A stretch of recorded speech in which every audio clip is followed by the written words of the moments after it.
Well, hello. Hey, everybody. Welcome to Thoughtful Tuesday Turnaround. My name is Jen Trump, and I'm super happy you can be here. This is my second time doing Thoughtful Tuesday Turnaround, so I'm super happy to have you here. A little bit about what Thoughtful Tuesday Turnaround is all about. So, if you're not familiar with who I am and what I do, my main focus, other than being an HR manager, is that I am co-host to the Thrive and Shine HR podcast.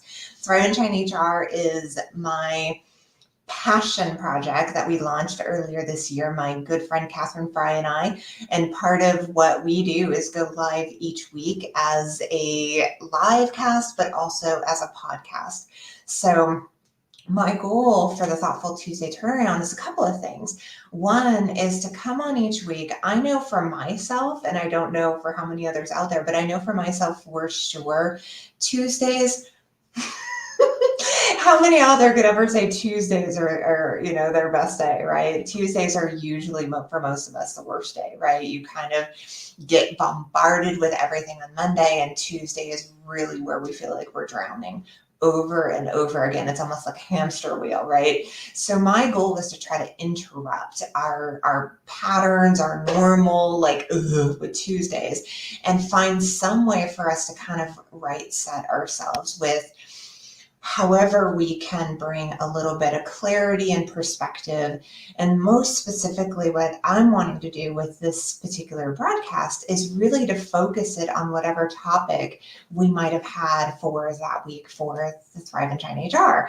So that's where that comes in. So the goal is really to be able to kind of have some type of interruption on Tuesdays to really be able to kind of say, hey, you know what, let's think about this maybe a different way, and how can we provide different ways, or how can I provide different ways for people out there, listeners and viewers, to be able to think of different ways that we can really battle some of the things that we all have to deal with so often. So this week's topic, if you didn't already know on Thrive and Shine HR, was stress. Stress. And already, given I've gone through 2 full days this week, and so have so many of you out there, it's been a tough one. I've got kind of the high voice at this point. It's been a tough week so far. We just purchased. If you don't already know, I work for a pretty small organization, but not that small in terms of my community. So I work for a little grocery store that has 160 employees. So in our small town, that's pretty large, and we just purchased a coffee shop. So this little grocery store is now growing a little bit more by 10 employees, and so there's a lot going on. There's a lot of working with those new employees to get onboarded and benefits and all of that. So stress wise, it's definitely, the weight is there, right? There's a lot of things to think about. There's a lot of moving parts. So taking a deep breath and recentering myself here and now to be able to be with you here today is really important for me, because I'm a little bit, but that's,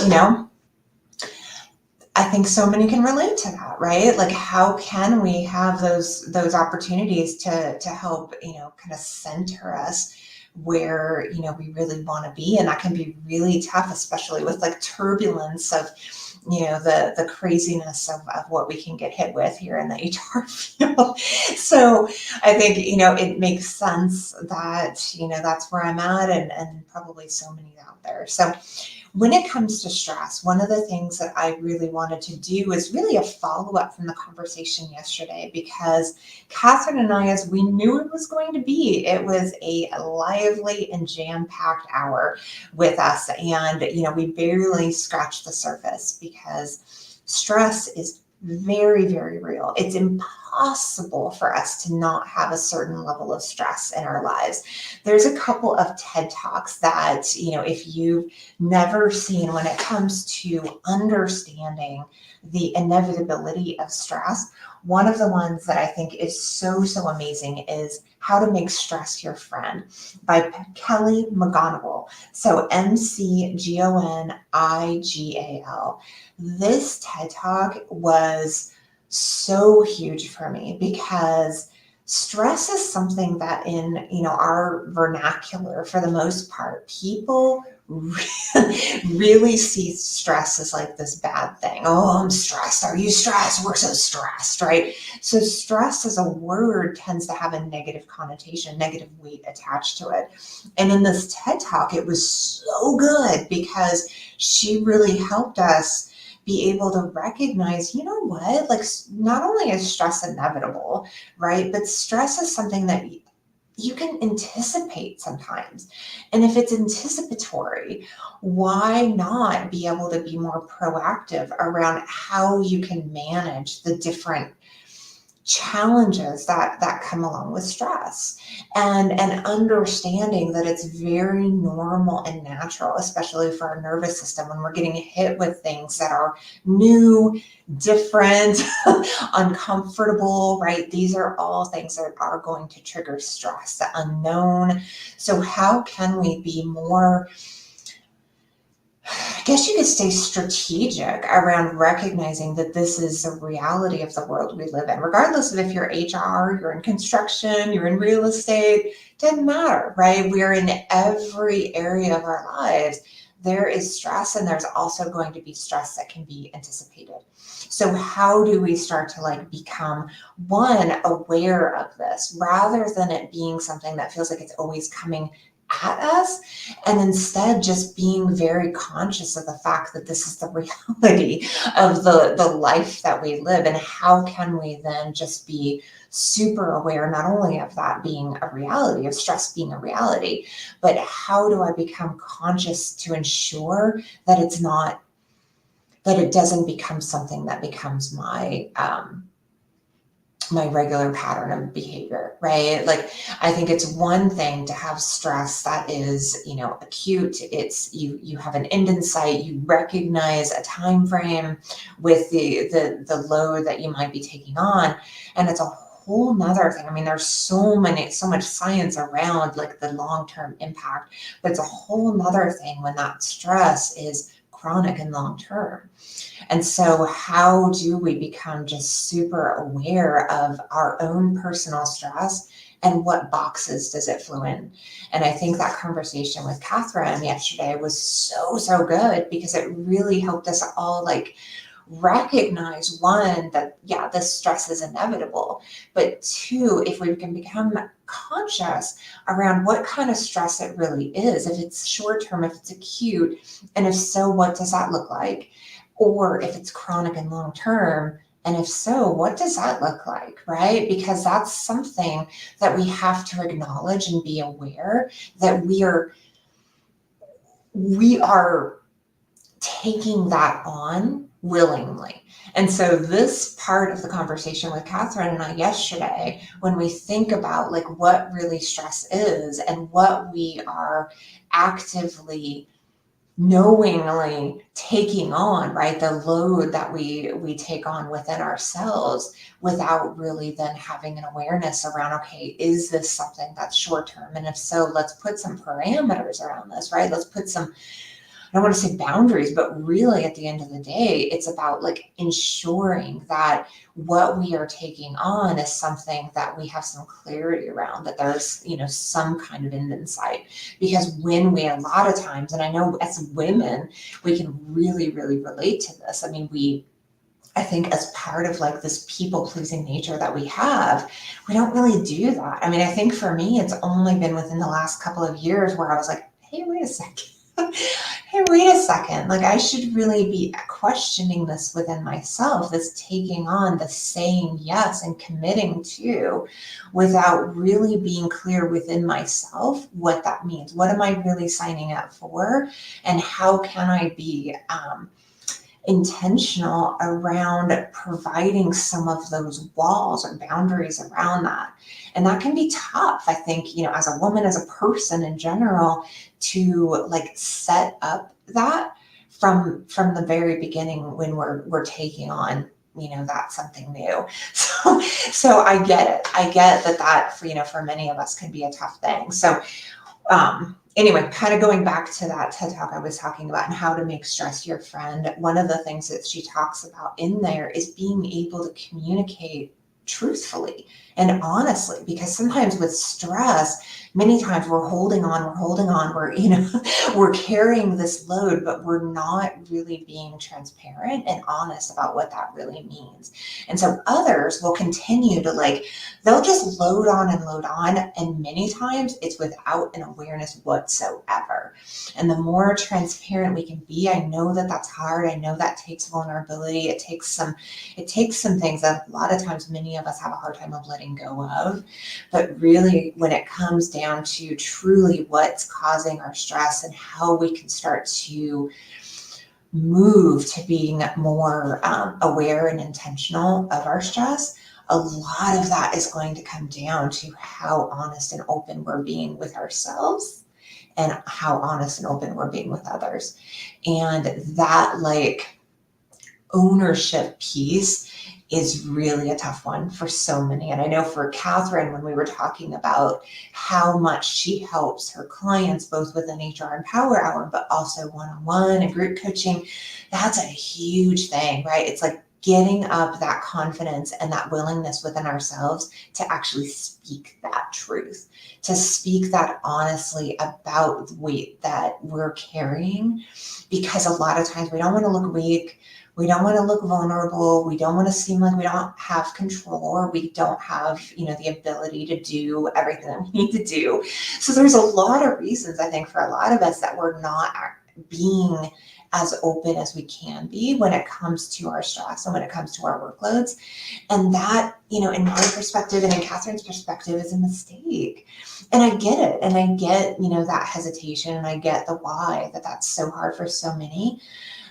But at the end of the day, when you're really wanting to work towards becoming more self-aligned and being truly kind of authentic within ourselves on how we can be showing up and not feeling as though we're overburdening ourselves in a way that doesn't feel like it's aligned. And I think that maybe made sense to 5% of you, and I'm sorry. I'm kind of trying to say this in a way that makes sense. Let me say it a different way. For any of us out there who are really struggling with committing and overcommitting, maybe, not really being able to communicate what we can commit to, what feels like it might be too much. Those are skills, I think, that can be built within us. It's really that commitment within ourselves to find a way to communicate from a place that doesn't feel weak. It doesn't feel vulnerable. You can kind of build that in and start to baby step into being able to be more open and honest. And that's, again, I think those are the things that, we talk about within Thrive and Shine HR, and then we can also do, on other ways, because a lot of us get stuck, and it makes sense. It makes sense, but really the root, when we start talking about it, what we talked about yesterday on the podcast, is when you really start getting into the root of what causes stress and why it's habitual and why it's a pattern that continues over and over again. It's always going to come down to our doubts within ourselves of not feeling good enough and feeling as though we need to overcompensate in such a way that it causes stress, right? That's as simplified as we can possibly get.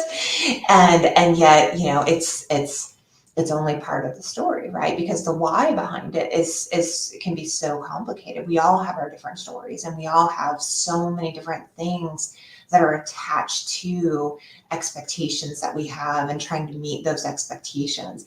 And so unraveling that and become really, really clear around what truly is causing that stress. And then from that place, being able to start to become really honest within ourselves around what it is that's within our control, what it is that's outside of our control, and then what it is that we have an opportunity to influence in some way by maybe making changes. So anyway, so what I wanted to do today is, given that, we had the episode yesterday on stress, I wanted to provide those who are interested. I have a list of how many here? 10. So I have a list of 10 different ways we can de-stress. So what are the 10 ways that we can help de-stress as a way to start working towards a new version of ourselves? Number one is, y'all, y'all are gonna hate me, but it always is gonna be so much, and always start with self-care. Right? So practicing self-care and not just doing it when we really, really need it. And it's a hard one. It's a hard one because we're so, many of us are really, really programmed to only take care of ourselves when we are absolutely necessarily needing it, right? And the reality of that is that I think deep down, we know that this is not the ideal, right? We know that the ideal is not to wait until we're stretched so thin that now we're like, I gotta have a massage, I gotta do this, I gotta actually take that day off. Rather, being able to be very proactive, like I was talking about with that Kelly McGonigal TED Talk, being proactive with the stress that we know is inevitably coming our way, and how can we incorporate regular, consistent self-care into our lives. And that can look 1,000 different ways for 1,000 different people based on what works for you. And so practicing self-care absolutely is always going to be my number one, and it's a number one for a reason. And it has to be beyond just doing it when we're in crisis. It has to be doing it also proactively. So proactive self-care, number one. Number two on how to de-stress is setting boundaries. So what exactly do boundaries look like? Let me read something to you, and then let's talk about it a little bit. Establish clear boundaries between work and personal life to prevent burnout. Encourage the use of time management techniques like Pomodoro technique to maintain focus during work hours. So what's Pomodoro technique? Pomodoro technique is really about prioritization in order to really determine what's important, because we have so much noise. There's so much noise going on around us that if we can't find some way to be able to get that clarity around what's truly important, and then gut check it within, because the noise can get really loud, especially from some people, right? The boss, the spouse, the partner, whoever. And that sometimes can get really, really difficult to then listen to ourselves and gut check whether or not that's in alignment with what we truly believe and feel. And sometimes when we then continue to kind of move forward based on those noises that don't necessarily align, that's where it gets really off, right? That's where the stress, that's where the overwhelm, that's where the burnout, that's where all of that ends up going into hyperdrive. It's when we're not in alignment. So the boundary setting is all about, one, recognizing that you're not in alignment, and then two, what needs to shift in order to become more in alignment. And setting those boundaries is not always going to feel good, especially when it's a leader or when it's a spouse or a partner. And doing so in a way that's respectful of the relationship. And there's so many different ways we can set boundaries and hold boundaries and ensure that we are doing our best to kind of hold space for our care within a relationship. And at the same time, we need to hold space for ourselves. And I'm pausing intentionally here because I know how hard that is to hold space for ourselves. And so what that looks like when it comes to that number one, the self-care, and number two, boundaries, it's actually giving yourself some space. And whether that looks like meditation, journaling, whatever that looks like for you, but that space is really truly necessary because again, the stress, the burnout, the overwhelm are exacerbated. Is that a word? Exasperated? It's going to be exponential when there is that misalignment. It truly is. I mean, gut check it right now with yourself. Give yourself a second to think about it. Think about the times in your past where you felt the greatest burnout, the greatest overwhelm, and really recognizing how much of out of alignment there may have been with what truly was what mattered for you or what was important for you, right? It's that conflict between where we really want to be or what feels right for us and the reality, and that resistance sometimes that gets created from the difference between the two. Because I get it. I totally get it. And at the same time, in honoring ourselves and having that space to honor ourselves, how do we start taking those steps, even if it is baby steps, around setting up that creating that divide, or how do we bridge the divide between what we truly want for us and what is being asked for, that noise externally. And again, like reconciling the two is really how we address stress, right? How we address the stress is becoming honest and getting that clarity around what needs to happen. Okay, let's keep going here. So far in terms of de-stressing, we've got self-care, we got setting boundaries. Number 3 is practicing mindfulness.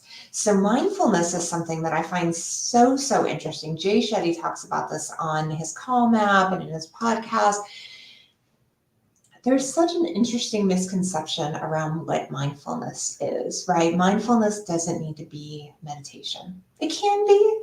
I think the best kind of mindfulness can come through the intentional pause. And that's really what meditation is anyway, right? It's intentionally pausing.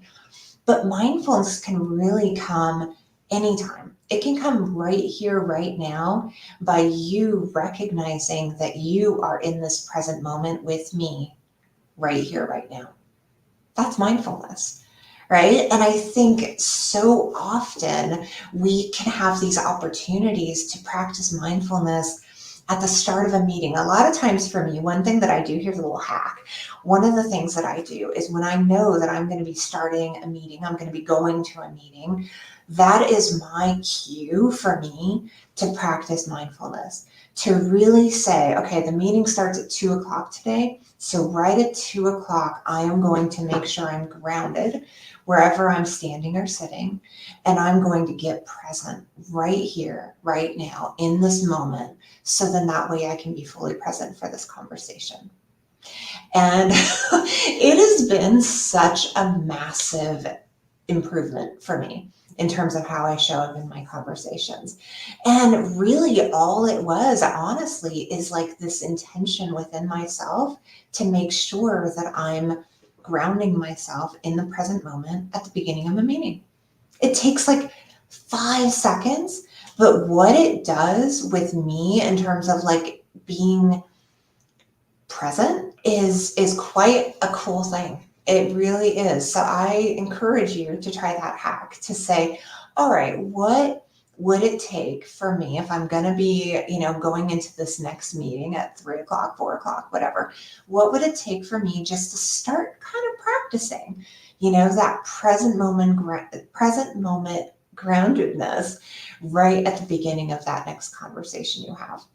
And I'd love to hear how that goes for you.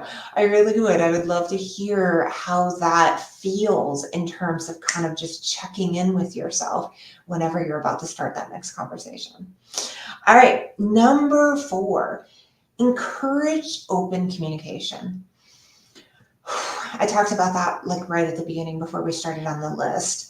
Open communication and transparency, full transparency when it comes to our stress and our overwhelm, for me has has been such a hard thing to do. And I truly didn't realize how much truth I was withholding in myself until I finally started to like challenge myself when I was feeling stress around where is it that I need to be more honest?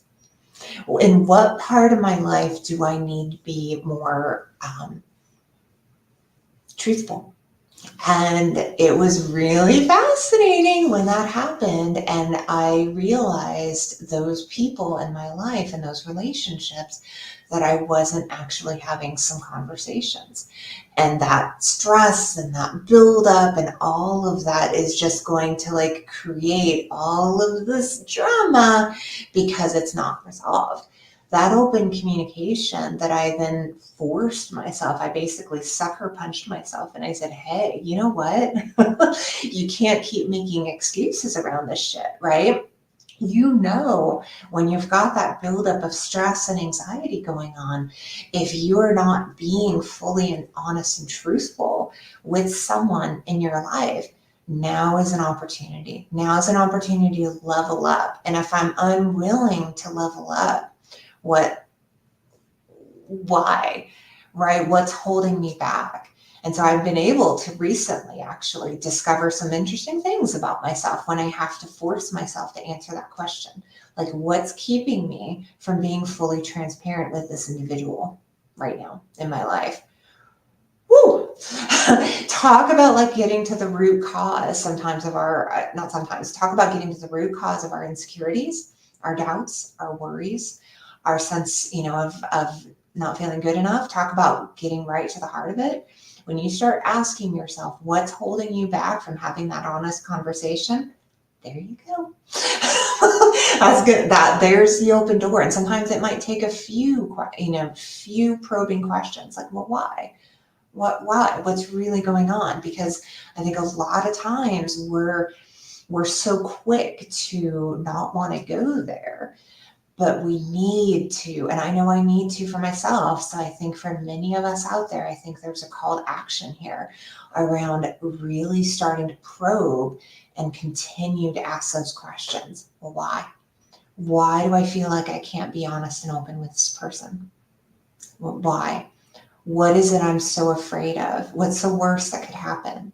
What's the best that could happen? So why don't we do that now, right? Let's talk about that when it comes to open communication, because I think we as humans, negativity bias tells me one thing.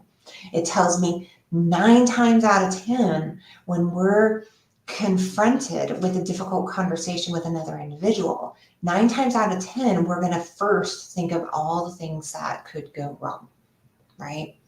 And very seldom are we going to really think about all the things that could go right. And so that is one of the challenges that comes through the opportunity to have more open communication, is that asking that question right there. It's like, hey, now what could go right? What's the best thing that could possibly happen from being honest and open with this individual? All right. Number 5, promote work-life balance. So here's the thing around stress and being in HR, right? Like, here's where the tough love comes in. We are the example, right? When you really like are truthful with ourselves, we are here to lead by example. And so are the managers, so are the leaders within the organization, and you and I know how well that's going. But at the same time, I truly believe that every day is a new opportunity to show up as the best version of myself that I possibly can. And part of that includes setting that example around walking the walk and talking the talk. And stress, burnout, and overwhelm, the more that I can be honest and transparent with my team. One of the things I didn't say during the Thrive and Shine HR podcast yesterday was I truly believe that the more that we can really be honest with our peers, with our teams, from an emotional standpoint, and obviously we have to be careful in some ways But I think in other ways for them to see when we're feeling stressed, to recognize when we are feeling joy or frustration, these are all, it's important, I think, for us to be able to kind of share in that, and then to also be able to kind of have those boundaries around what may or may not be too far. And for many of us in HR, this is new, this is like uncharted territory, right? Like in terms of like emotional exposure with our leaders and our managers and that sort of thing. We're like, I do not think so. And so, me being kind of the unorthodox HR person that I am, I don't believe that there is any reason to hide our true selves from our leaders, from our peers, and from our employees, our subordinates. I really don't. And again, I think I temper it for the purposes of confidentiality and that sort of thing. But I think when it comes to truly being able to build respect, build trust, build cooperation and collaboration, I think our true selves, my true self, is the best way for me to show up. And I am going to do my best to do that with my team. And I feel like for others who are trying to kind of find that way, I've seen a lot of success. I've seen a lot of success. I know it's new and I know it can feel really uncomfortable, but I think that it really could provide some amazing benefits. So, okay. Number 6. So here is a really good one. And I think a lot of times there are so many different resources, there's so many tools, there's so many different things out there that many of us kind of forget that it is a real benefit to our leaders to provide consistently information around what resources are out there for stress and helping with stress and helping to manage manage and mitigate manage our stress in ways that really, I think a lot of times you don't know what you don't know, you don't see what you don't see, so we're kind of feeling what we're feeling and the weight of what we're feeling, and without that kind of hand to go out occasionally and be able to say, hey, don't forget about the EAP and this and that, kind of that consistent messaging to make sure employees know that they do have these resources out there and that we're talking the talk and that we're utilizing these resources ourselves. I shared last week's episode of Thrive and Shine about having our employee assemblies at where I work a couple weeks ago. And every single session that we had 6 different sessions, and every single one, I not only talked about our employee assistance program, which where I work is a super, super good one and so important to find a good EAP program if you're into that kind of thing. But I not only talked about how great EAPs are, I gave personal stories. And I think in HR, there's such a beautiful and unique opportunity for us to share ourselves when it comes to these things, when it comes to utilizing something that can feel a little scary. It can feel a little daunting. It can feel overwhelming. So being able to kind of give that personal, hey, you know what? I'm right there with you. I am right there with you, and here's my experience, and here's the benefit that I got out of it, and here's maybe the challenges that I saw, and being able to kind of just have that open dialogue, I think has been something that for the employees, at least I work with here, they really don't feel so alone. And to have HR of all people kind of have that sense of, hey, you see me, has really been pretty incredible. So I really offer that out there to you because I think employees a lot of times to have that sense of not feeling alone and getting those resources that are out there in a way that actually feels personal versus just slapping it on a wall and saying, hey, don't forget about the EAP. I think, yeah, I mean, we do do it all. I don't want to judge and say that's wrong, because I want those flyers posted out there as well. But I just really do believe and see an opportunity for us to connect at such a human level when we can help them see that we're just as much a part of the system as they are, and that we believe in it, that we advocate for it, that we are ambassadors of it because we know that it serves and it provides them the support that they can get, especially when they're going through a tough time, whether it's stress, whether it's regardless of whatever it is, that there are those resources out there for them. All right, let's get through the rest of this list. We got 4 more and we got to get you out of here.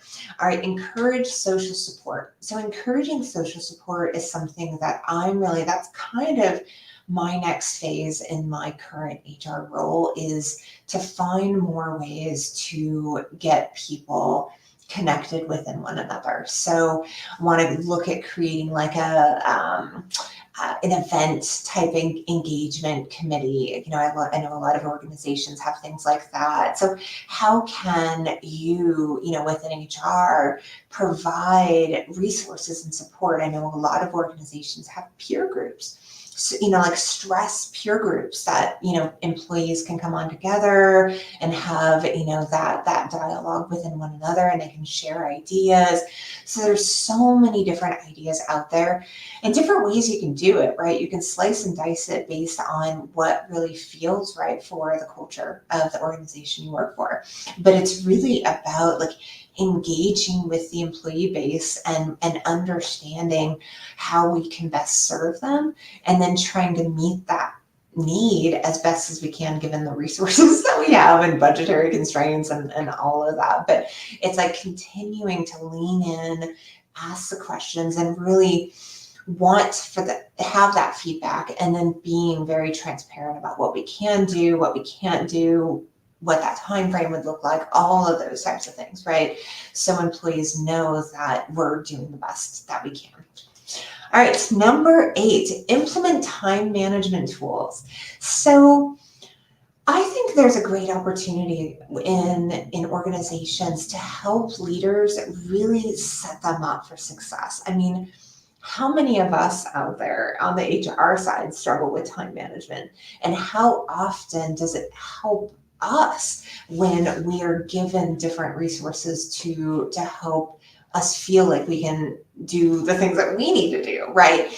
And so I've worked at lots of different places over the years, and I truly have never in my career seen an organization really be able to like set a leader up for success from a time management perspective, right? Like truly be able to do that. And I just would love to be able to see that someday. But right now, I've never really seen it. I think there are definitely things that I've seen around, hey, consider downloading this app and doing that.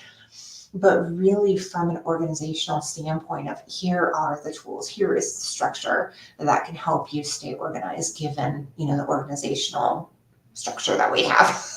and it would just be really, really amazing to see that. But for the most part, I think, being a resource on the HR side to be able to kind of provide those tools, and for ourselves too, what are we doing? And how can we maybe then share the love on what works for us? All right, number 9. Promoting a positive work environment. So of course, right, like when it comes to stress and when it comes to how we can be able to shift many of the dynamics that cause stress, create stress, and then, cause it to be a perpetual pattern. Breaking that pattern means shifting culture, right? Being able to shift the dialogue around it, the vernacular around it, everything has to shift in order to be able to upscale, up level.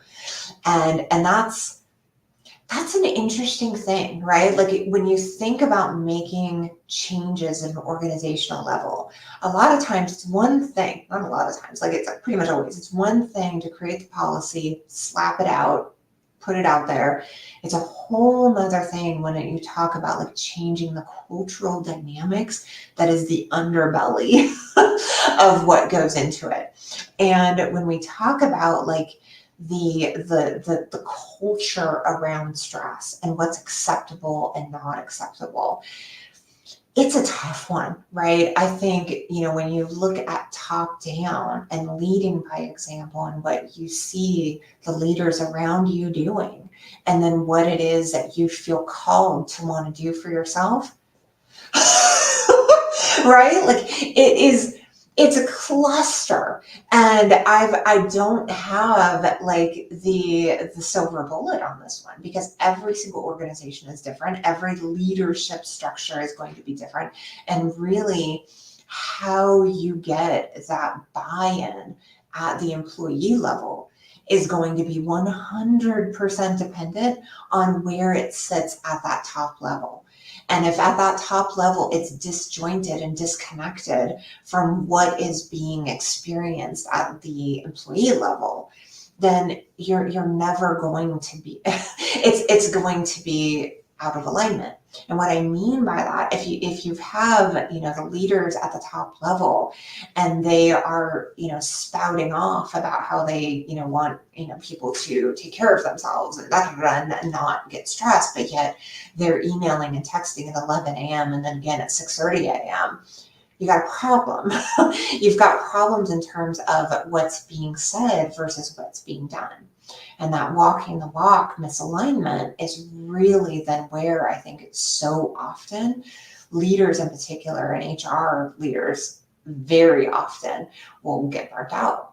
Because if we're not being communicated and the talk is not aligning with that walk, and we're then the ambassadors to have to kind of take that out into the field, where do you go with that, right? What do you do with that? And so that's where I see so often the leaders who do burnout and then find themselves like, do I just am I just not meant for HR? And a lot of times in situations like that, that is not about HR at all. And it's not about a failure of your role within HR. Really, it's that failure of being a complete misalignment between the leadership at, what they're saying and then what's expected and what we're doing. And when that happens, that's kind of one of those situations where we got to be truly honest with ourselves and say, is this something that I have no control over? And at the end of the day, when we're in an environment where we have no opportunity to influence, we got to make the call. Is that something we're staying in? And I know for myself, it would be a no. And we have to just make that decision for ourselves and then cut the cord if that's what that is, or then say, you know what, it is what it is. I'm going to stick it out. So anyway, I went on a little bit down a rabbit hole on that one, but I think again, it's so important to have that honesty within ourselves. And that's I almost get a little shaky when I talk about that, because that honesty within ourselves is everything. Because if we're not really being truthful with ourselves around what it is that we're willing to tolerate, and if there's that misalignment between what they're saying and what they're doing, and now we're like, is this something that I am willing to accept? So, okay, last one. No way. I didn't plan this, y'all. I swear. Lead by example. There you go. Right? You start with self-care and you end with lead by example, and everything else actually wasn't even needed. Really, because taking care of yourself, making sure that you are aligned with what truly is right for yourself, and then leading by that example, right? Actually walking the walk for you is, gosh, it just means everything.